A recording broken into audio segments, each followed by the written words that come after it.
duly and honorably bowing down at the lotus-like feet of Sri Jindeva Adinath, which illuminates the luster of jewels of the crowns of devout gods, bend down before Adinath in obeisance, destroys the great or spreading darkness of sin and supports in the beginning of the age, Karma Yuga, persons falling down into the ocean of world.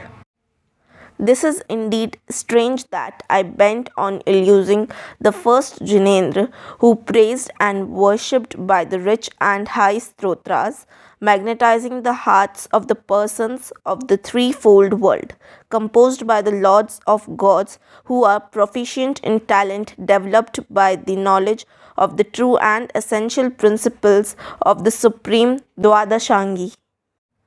I am immodest and impudent as I thought deficient in poetic genius, am intent on illusing you, whose footstool throne was worshipped and honored by gods, who else than a child wants to catch hold of a shadow of the moon seen in water? O ocean of merits, who is able to describe your merits as clear and shining as the light of the moon, even though he may equal Varaspati in talent, who is able to swim in ocean full of porpoises and waves, tossed upwards by the tempest of deluge. O great sake, though I am quite deficient in poetic talent, yet I have undertaken to compose this stotra in your praise, being prompted by my devotion to you does not adore.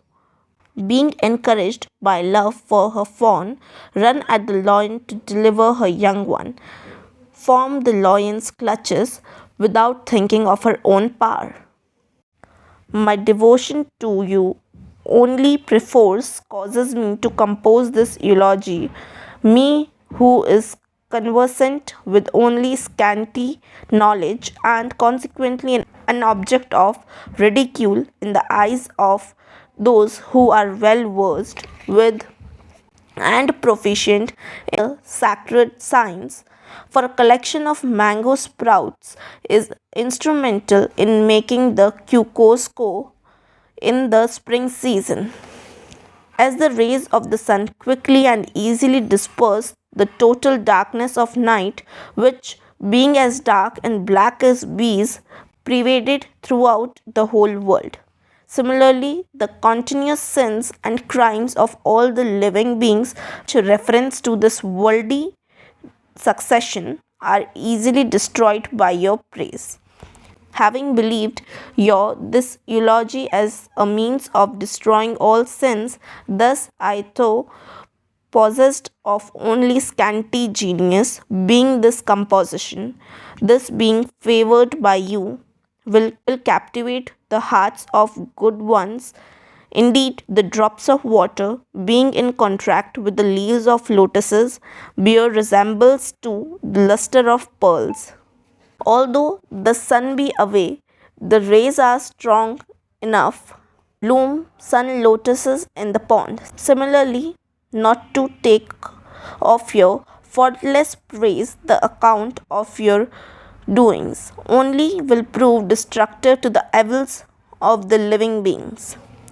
O ornament of the world and Lord of the living, it is no wonder if he who properly and duly praises you in this world may attain equality with you. What is the use of the master if he does not make his dependent equal to himself in wealth and fortune? The eyes of a man, after having seen you, who is to be looked at with twinkless and fixed gaze, get no satisfaction elsewhere. Who likes to drink the salty water of an ocean after he tasted water of the milky sea as shining and clear as the moon? The only ornament of three words, the peaceful and splendid atoms with which your bodily frame has been constructed, were as many as were required for the purpose, as there is none equal to you in luster and beauty. How can there be drawn comparison between your mouth and the moon? The latter is stained with the dark spots and looks pale as well in the day like the palash leaves, while your mouth, which focuses the eyes of men, gods, and nagas, surpass all the objects of comparison in this threefold world.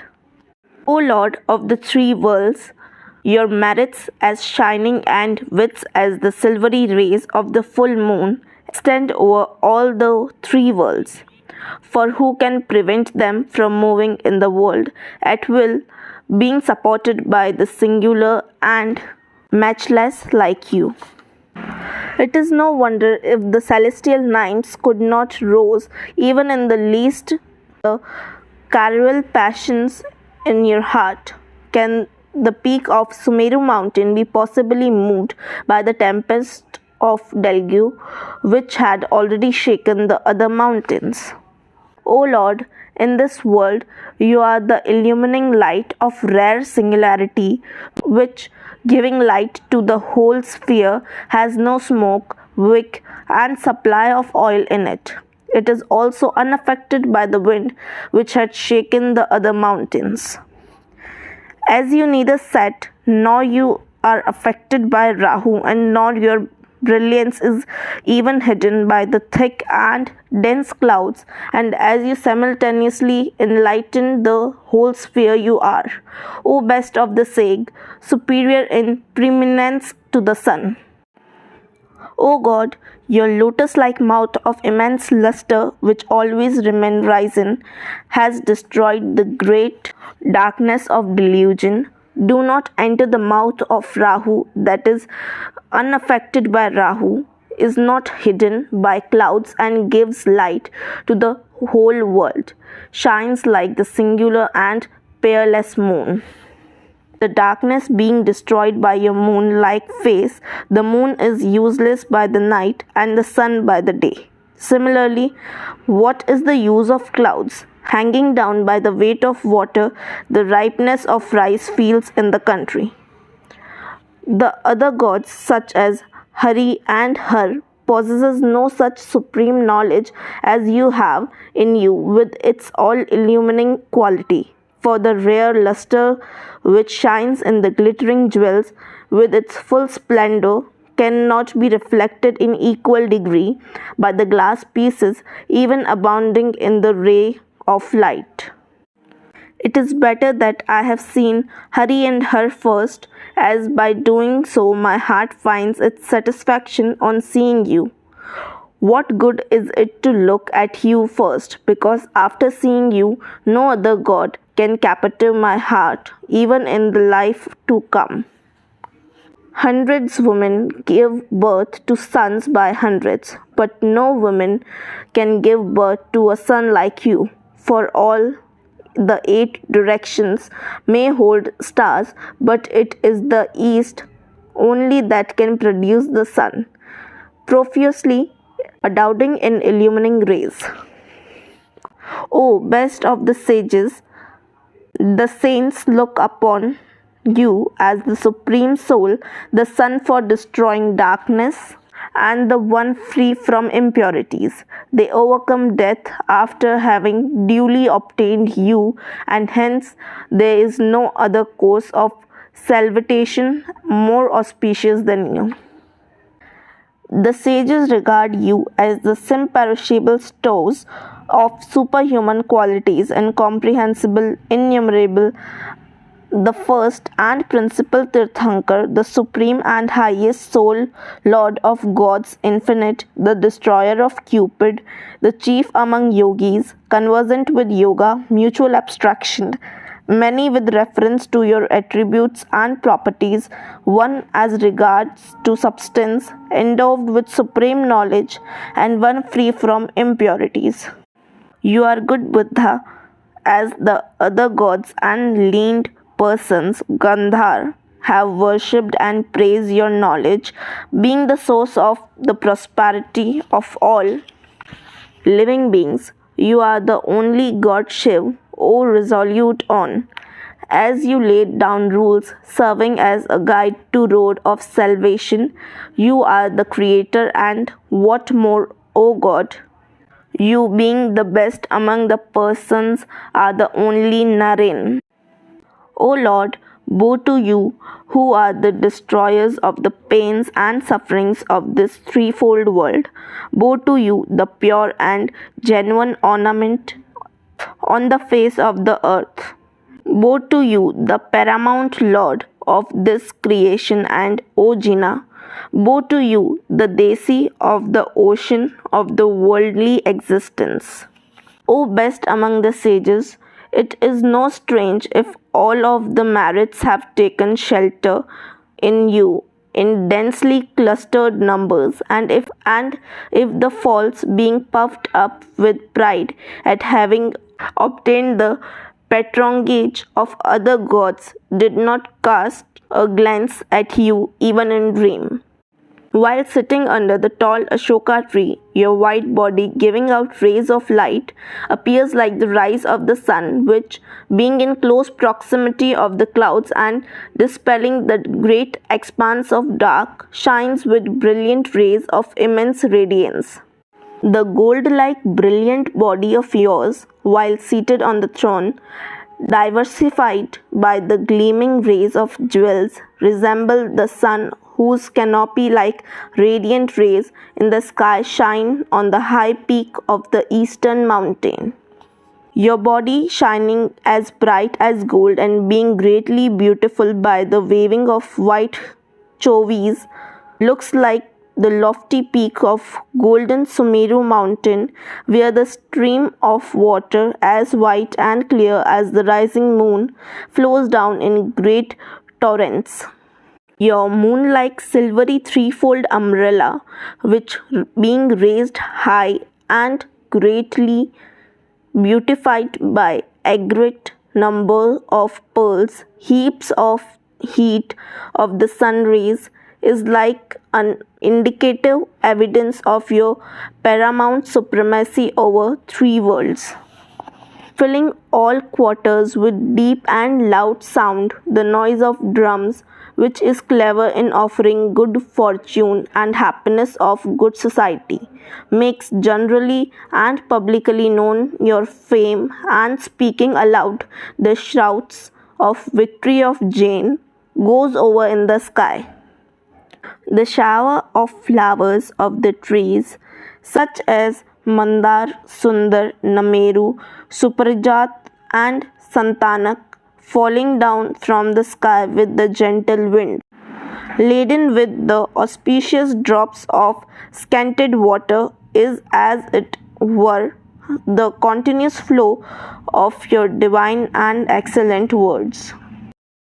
O Lord, the excessive light of your shining halo, rivaling as it were the blaze of the densely illustrated suns, and surpassing the luster of the brilliant objects of the three worlds, overcomes the dark of the night, even though it is as gentle and mild as the light of the moon.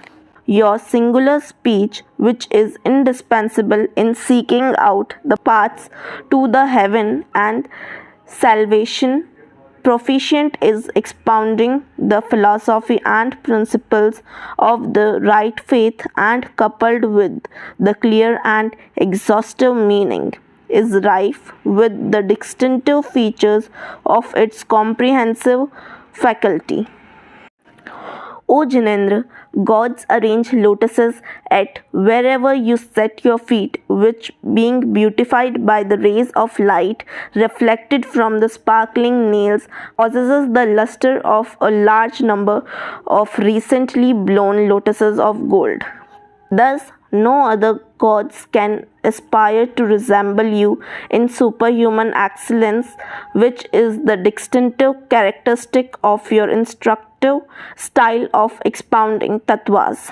How can the light of stars possess the same faculty of destroying darkness as is owned by the sun? Your devotees are not terrified even in the least when they see themselves attacked by the unruly and huge Aravat-like elephant, provoked to anger by the humming of bees, which, being excited, fly near the frontal lobes of the elephant, which are dirty and unsteady on account of the dripping down of ichor. The lion, king of the beasts, who has adorned the ground by scattering lot of white pearls, which being covered with blood have fallen down from the rent temples of an elephant, and has assumed a posture for assailing, cannot attack upon men, even fallen in his clutches after their having taken refuge under your mountain like feet. The repeating of your name is a water capable to put out the conflagration of a forest, which rising up in Orient, kindled by wind blowing at the time of deluge, tossing up sparks and blazing up in flames, is as it were going to swallow up the whole creation.